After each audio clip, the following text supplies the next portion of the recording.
Persiapan misa Hari Raya Santa Maria diangkat ke surga. Ia meninggikan orang yang rendah. Hari raya ini dirayakan setiap tahun tanggal 12 Agustus.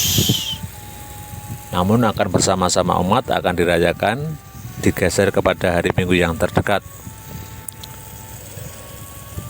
Hari raya ini juga berarti memotong pembicaraan tentang roti hidup yang berlangsung selama 5 minggu dan dipotong 1 minggu dan akan dilanjutkan nanti pada minggu yang akan datang. Bacaan Injil hari ini dari Injil Lukas bab 1 ayat 39 sampai 56. Ibu Tuhanku datang mengunjungi. Perikop ini berkisah tentang Maria yang mengunjungi Elizabeth sanaknya yang sedang mengandung di masa tuanya. Elizabeth yang dipenuhi dengan Roh Kudus mengenali Maria baru, yakni sebagai Ibu Tuhan. Di sini penginjil juga menyatakan berbahagialah mereka yang percaya pada kabar ini. Dalam rasa campur aduk, Maria menanggapi tanggapan dari Elizabeth tadi dengan memadahkan pujian pada Allah.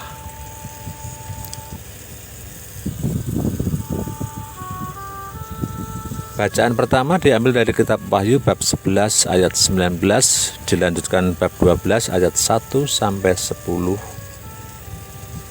Seorang perempuan mengandung seorang anak laki-laki yang akan mengembalakan segala bangsa. Perikop ini berupa penglihatan Yohanes tentang bait suci yang di surga. Di sana dia melihat seorang perempuan mulia yang hampir melahirkan, namun dalam ancaman naga merah yang akan menelan anak yang akan dilahirkan. Anak laki-lakinya yang ditentukan untuk mengembalakan segala bangsa dengan gada besi. Namun ada penjagaan yang siap membawa anak yang dilahirkan itu ke hadapan Allah. Dengan kelahiran itu tibalah saat keselamatan atau kuasa dan pemerintahan Allah sudah datang. Segala keturunan akan menyebut aku bahagia. Diambil dari Mazmur 45. Mazmur ini menggambarkan sukacita kerajaan Allah karena memiliki putri yang patuh pada kehendak raja, sehingga sang raja berkenan memuliakan sang putri sebagai permaisuri raja. Mazmur ini juga menegaskan sukacita yang termaktub di dalam Kidung Maria. Bacaan kedua diambil dari surat pertama Rasul Paulus kepada jemaat di Korintus bab 15 ayat 20 sampai 26. Semua orang akan dihidupkan kembali dalam persekutuan dengan Kristus. Menurut Paulus, Kristus sebagai buah sulung bagi kebangkitan, dan hal yang sama akan diterima oleh mereka yang mengimani dan mengikuti Kristus. Seperti dosa disebabkan oleh satu orang, demikian pula hal kebangkitan. Kristus akan dimuliakan dengan memegang segala pemerintahan, dan Allah akan meletakkan segala kuasa di bawah kakinya. Dalam ketiga bacaan kitab suci tadi kita tidak menemukan pernyataan Maria diangkat ke surga dengan jiwa dan raganya, karena memang itu bukan peristiwa Alkitabiah, namun itu adalah suatu pengajaran dari Bapak Gereja atau yang disebut magisterium yang berupa dogma dari Munificentissimus Deus artikel 44 yang berbunyi seperti berikut. Dengan otoritas dari Tuhan kita Yesus Kristus, dari Rasul Petrus dan Paulus yang terberkati, dan oleh otoritas kami sendiri, kami mengumumkan, menyatakan dan mendefinisikannya sebagai sebuah dogma yang diwahyukan Allah, bahwa Bunda Tuhan yang tak bernoda, perawan Maria yang tetap perawan, setelah menyelesaikan perjalanan hidupnya di dunia, diangkat tubuh dan jiwanya ke dalam kemuliaan surgawi.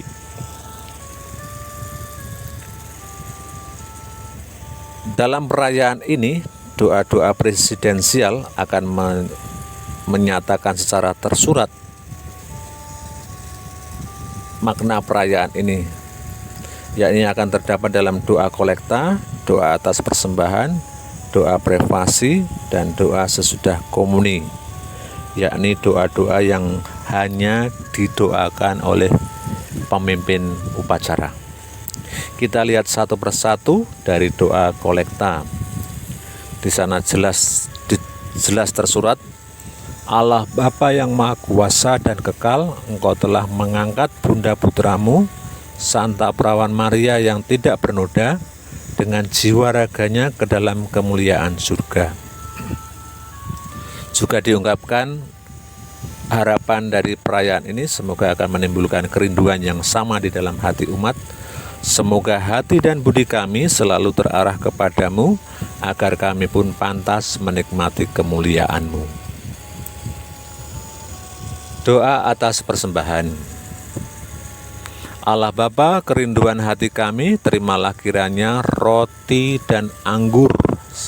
Semoga berkat doa permohonan Santa Perawan Maria yang hari ini Kau angkat ke surga dengan jiwa dan raganya, hati kami Kau kobarkan dengan api cinta kasih, sehingga senantiasa merindukan Dikau.